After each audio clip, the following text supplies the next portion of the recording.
Before the mountains of Saint-Victoir and next to the home of Paul Cézanne is a property called Saint-Joseph-du-Taulenay, and on this property sits a retirement enclave for Jesuit priests within a petite church and cemetery, a place that has long been described as being gorged in light.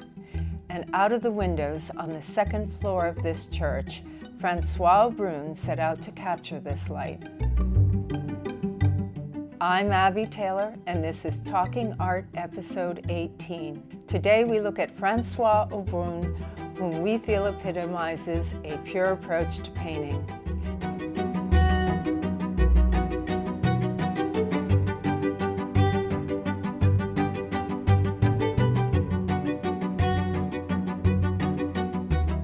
Just looking at this canvas, I was surprised to see that it had such an early date on it, 1967.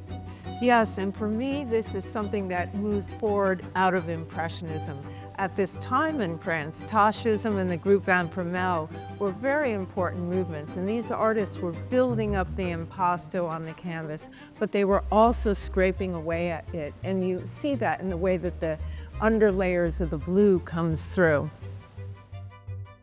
So here we have a canvas from 1975. It's more like we expect to see from this period. He's left the impasto behind, and now he's going for a much more minimalist surface. This is a transitional period for Aubrun. For me, this work, he may have been looking out the windows towards Mount Saint-Victoir.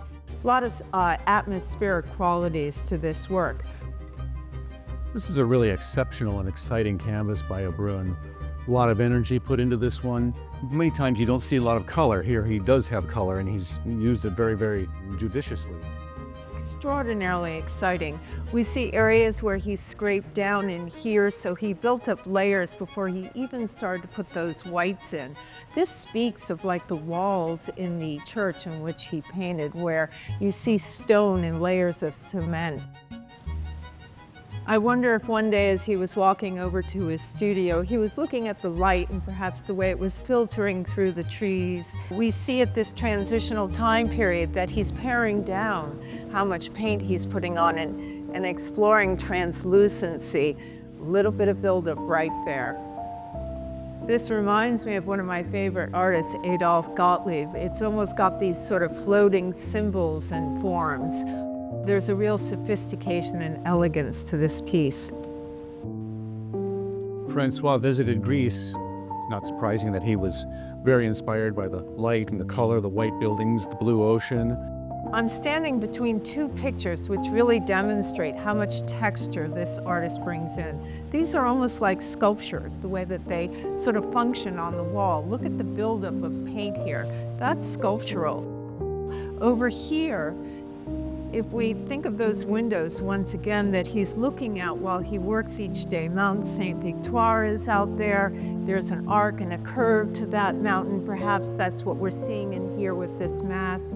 He was always taking inspiration from what was around him, coming inside the studio, and then attacking the canvas literally, layering it up. And then you can feel him using a tool and dragging the paint here. There's something really sensuous, gritty, granular about these works. You're supposed to enjoy the surface of these canvases. So rare to get a title from François on a work, but this one translates to Pine Mist. And for me, there's a lot of speculation here. Was he walking past a glade of pines on his property and the mist was moving through them and it inspired him to do this work? To me, this is really a study in grays, a work that has a lot of mystery to it. 5 strokes, dead center on top of this abstract painting, like a signature.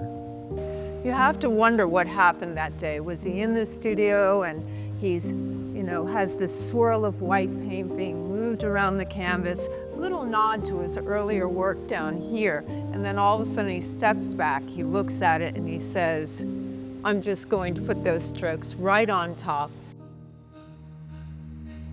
Painter of light, he started this canvas all white, covered it in black, and then took a tool, dragged it across the center to reveal again a white stripe.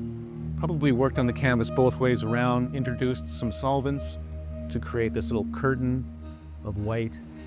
For a painter who's been painting light all of his career, this signifies that night is arriving. And he does a series of these black paintings. For me, they're very sublime also. It's a masterful series and not really sad in essence. You know, there's a cycle to life as there is in the day.